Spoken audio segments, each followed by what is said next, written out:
Caríssimos alunos, professor Pedro, atividade 3, fenômenos de transporte. Vamos à leitura aqui do enunciado. Todo fenômeno de transporte acontece devido à existência de uma força motriz e é mitigada pela presença de uma resistência ao fenômeno. Na mecânica dos fluidos, essa força motriz é uma diferença ou gradiente de velocidades, muitas vezes causada por uma diferença de pressão. E a resistência, aqui é G, né? Escrito eram. Geram os efeitos viscosos do escoamento. Por outro lado, a transferência de calor, a força motriz é uma diferença de temperatura. E a resistência será dada por aspectos geométricos e propriedades do material. E quando a gente trata de diferença de massa, né, diferença de concentração.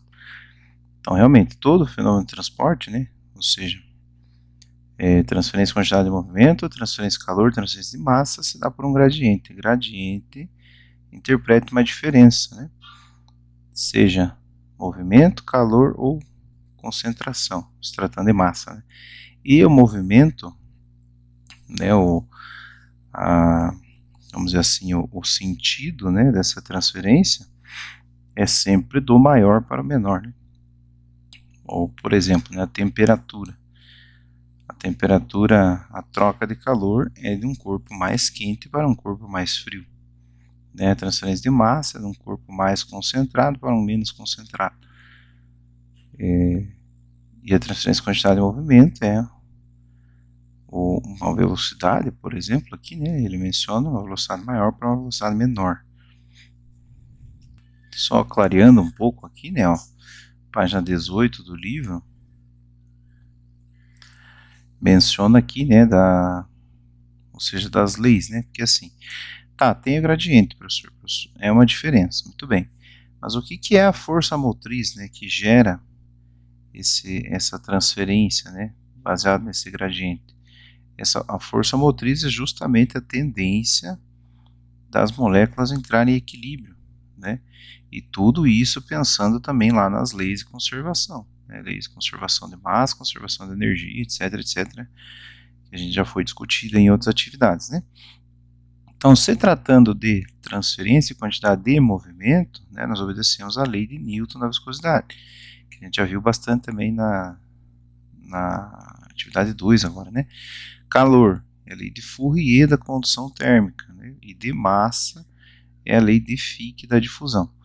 No fundo, elas são muito parecidas, né? Os princípios delas são os mesmos, o que muda é o tipo de gradiente que a gente está tratando aqui, né? A natureza da transferência.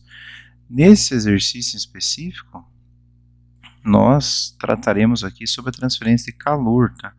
Não li aqui ainda, mas eu já vou dar uma lida, mas já vou adiantando. Então, se tratando de transferência de calor, né, a transferência sempre acontece de um corpo mais quente, né, para um corpo mais frio. E essa transferência de calor aqui no caso é molécula por molécula, né? Então é uma molécula em contato com a outra e que elas vão fazendo essa transferência. Ou seja, né, um corpo mais frio não resfria um corpo quente. Não, é o inverso, o corpo quente que perde calor e aquece o corpo frio, até que ele chegue num equilíbrio, né? Se eu pego algo aqui, por exemplo, não sei, tiro algo do freezer, tá congelado, e daí pego algo quente e coloco do lado, eles vão começar a fazer uma transferência de calor, até que chegará num ponto em que ambos estarão em equilíbrio, estarão com a mesma temperatura, tá? Mas essa transferência está acontecendo em qual sentido? Do quente para o frio, né? Por que, professor, que não é o frio que por exemplo, se eu coloco algo no freezer lá, ele está na temperatura ambiente e ele vai começar a congelar, então não está tendo transferência de calor ali que o frio está passando para o que estava a temperatura ambiente? Não, é o que estava na temperatura ambiente que está perdendo calor, trocando calor, né, com o meio, mas como o meio é mais frio, ele vai entrar em equilíbrio na temperatura daquele meio, né, ele vai se tornar congelado, tá bom? Então nunca tem-se, por exemplo, o ganho de frio, vamos dizer assim, né? O que existe é a ausência de calor. Você foi contratado como engenheiro responsável pelo setor de utilidades de uma indústria e deverá aplicar os conceitos e fenômenos de transporte para desempenhar as suas funções.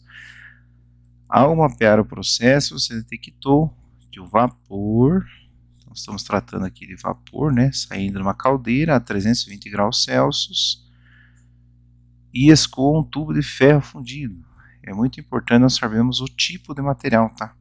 Porque na transferência de calor, nós analisamos o coeficiente de transferência de calor de cada material, tá? Exemplo bem bobo, às vezes até, mas que eu sempre comento com os alunos é o seguinte. Por exemplo, eu tenho uma cirurgia no joelho. Eu tenho uns pinos lá no joelho. Por que a pessoa que tem pino sente mais frio do que aquele que não tem, né? E às vezes os antigos até falavam que eu sei quando é que vai chover porque eu começo a sentir dor na perna um dia antes. Pode parecer bobeira, né? Mas é por quê? Porque o coeficiente de transferência e troca de calor do pino que está lá dentro do teu corpo é diferente do teu corpo em si, né? Do teu sangue, da água que está ali, da pele, enfim, da carne, da musculatura, etc, etc. Né? Então, claro que o metal é muito mais condutor do que nós, né? Vamos resumir como a nossa matéria, né? Você sabe que tem muita coisa lá. Então aí que dá. Então o sujeito que tem os pinos lá, o sujeito que faz a cirurgia lá, se arrebenta de moto lá, coloca aquela antena na perna lá, sintoniza lá o HF, o VHF. Agora já deve ser o sinal digital, né? Por que o sujeito passa um monte de frio lá? Porque tá cheio de pino dentro da perna, né? O coeficiente de transferência de calor do ferro é muito do metal em si, né? O metal tem a ligação química, ligação metálica, diferente da covalente da iônica, né? A metálica tem a nuvem de elétrons, então por isso que ela é muito mais condutível. É um exemplo bobo aí, mas você nunca mais vai esquecer na vida. O coeficiente de troca de calor do ferro fundido é 80 watts por metro vezes Kelvin. Tá? Presta atenção aí na unidade. Então, aqui como a gente estava tratando de grau Celsius, a gente tem que converter para Kelvin. Né? Cujos diâmetros interno e externo são 5 centímetros e 5,5 centímetros. Como o coeficiente de troca de calor está em metro, aqui a gente já joga para metro também, tá? Então, eu já sei que é vapor, eu sei a temperatura, eu sei que ele está escoando num tubo de ferro fundido, eu sei o coeficiente e eu sei os diâmetros, né, interno e externo. Por meio da tubulação de ferro fundido, o vapor é transportado pelos setores da indústria de forma a garantir o perfeito funcionamento do processo. No entanto, devido ao comprimento da tubulação, é uma tubulação grande, né? Ela tem que levar vapor para a fábrica inteira. E para diminuir a perda de calor, ou seja, saiu o vapor ali da caldeira, vamos dizer assim, saiu tinindo ali, saiu perfeitinho. Começou a correr na tubulação, ele vai começar a perder calor, né? Perder calor para o ambiente. De que forma? Esse calor do vapor, de molécula em molécula, vai encostar na tubulação e de molécula em molécula ele vai chegar na parte externa da tubulação e vai perder para o ambiente, né?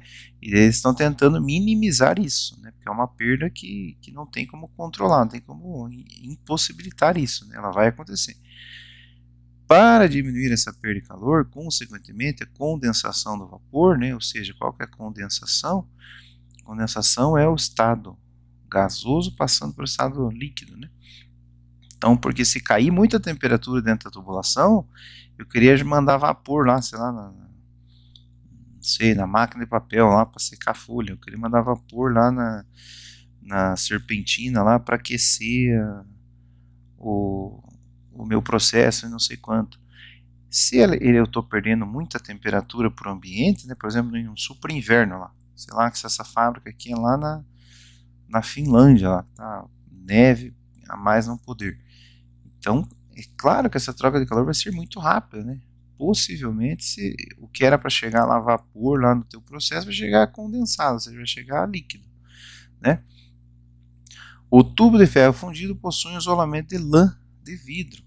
Então, além do ferro, eles colocaram um isolamento, né? Encamisaram, né? Que a gente fala na indústria. Tal produto lá é encamisado, né? Tem a camisa. A camisa de lã de vidro de 3 centímetros de espessura. e o coeficiente de troca de calor, ó, percebam a diferença, né? O coeficiente de troca de calor do metal, 80. Da lã de vidro, 0,05. Então, ou seja, é muito menos condutor do que o metal, né? Por isso que já é colocado mesmo para isolar, ou seja, ele vai perder calor, vai, mas numa taxa muito mais devagarinho, né? Muito menos do que para o próprio metal, né? Mesmo com o isolamento, parte do vapor chega à superfície, onde o calor é perdido por convecção natural para o meio que se encontra, a 25 graus Celsius. Então, ó, a temperatura interna nossa lá estava 320, né? E a temperatura externa está 25. Então não está lá um invernão lá, não estamos falando aqui nos nórdicos, né? Vamos dizer que está no Brasil isso daqui. Sabendo que os coeficientes de transferência de calor por convecção no interior e no exterior do tubo são 60 watts metro quadrado por vezes Kelvin e 18, determine as resistências individuais de transferência de calor, a resistência total, a taxa de transferência, a queda de temperatura da tubulação e a queda de temperatura no isolamento. Aí sempre aqui, sempre não, na maior parte dos cálculos que faremos em relação à transferência de calor, é sempre considerando 1 metro de tubo, tá? Como que eu não vou calcular o comprimento da tubulação inteira, né? Eu calculo em relação a 1 metro e faço as associações necessárias. Então o que está acontecendo aqui, né? Vamos desenhar. Deixa eu fazer aqui vou desenhar o tubo, né? Ó, então aqui está. Vou deixar ele sem preenchimento, né? Então aqui está o meu tubo, meu diâmetro interno. Agora eu vou fazer o meu diâmetro externo, ó. Então aqui, né, essa área aqui é a espessura do tubo, tá? A exercício aqui não menciona a espessura, né? Ele não dá claramente a espessura, mas como eu sei o diâmetro interno e o diâmetro externo, por associação eu sei quanto que é a espessura, né? Dependendo do exercício ele já dá de bandeja. E fora ainda, ó, eu tenho daí mais uma camisa, né? Uma camisa de lã. Tá, deixa eu mudar a cor aqui da camisa. Então, eu tenho mais uma camisa de lã aqui por fora, né? Então, o que está acontecendo aqui, né? A nossa transferência de calor se dará, né, de dentro para fora, né? Esse é o fluxo nosso da transferência de calor. Ou seja, da maior temperatura para a menor, né? Aqui estava a 320 graus Celsius, né? E aqui fora está 25. Mas para esse calor, né, começar a ser perdido aqui para fora, né? O que ele precisa vencer, vamos dizer assim, né? Ele precisa vencer a espessura do meu tubo e ele precisa vencer a espessura da minha camisa de lã, né? Para daí sim ele começar a sentir os efeitos da convecção natural, né? Pode ter, dependendo do caso e do exercício, convecção forçada, né? Não é o nosso caso aqui. Por quê? Porque é o ambiente mesmo, né? A tubulação está lá para fora do prédio, lá, enfim, está passando de um lugar para o outro. E aqui daí nós temos a convecção natural, né? Então está tendo toda essa perca de calor. Eu estava aqui como uma energia total no contato, né, condutivo aqui, molécula por molécula do vapor com o tubo. Ele já vou perdendo calor e ele chega ainda daí contato com a camisa até cair no ambiente, né? Mas para que aconteça essa perda, ou seja, eu tenho algumas resistências aqui, né?